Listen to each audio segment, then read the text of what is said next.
We're just reaching some milestones here at the History of Philosophy podcast. In a couple of weeks, we'll be getting to episode 300, which is going to be a special two-part extravaganza featuring no fewer than 6 historians of philosophy talking about the relevance of what we've covered so far, ancient and medieval philosophy. After that, we'll be moving on to Byzantine philosophy, which will be a series of about 20 episodes, I think, followed by Renaissance philosophy. Meanwhile, volumes 2 and 3 of the books based on the podcast are about to appear in paperback next month with Oxford University Press.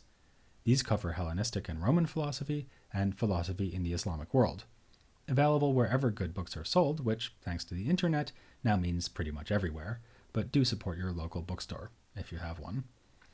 Also, maybe most excitingly, we recently wrapped up Indian philosophy, a 62-episode series written together with Janardhan Ganeri that took us from the first Vedic texts and the Upanishads down to the Buddhist philosopher Dignaga. Just this past Sunday, we've launched another series on Africana philosophy, which I'm producing with Chike Jeffers of Dalhousie University. It will run for about the same length as the India series, and cover everything from prehistoric Africa and ancient Egypt to the political thought of the 20th century.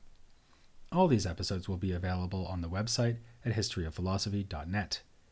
If you've been missing out on the Indian philosophy series and wonder where to find it, or want to jump in now that we have moved on to Africana philosophy, you should know that both series are released on a separate podcast feed from this one. The feed is called History of Indian and Africana Philosophy, and you can just search for it online or find the link on the podcast website.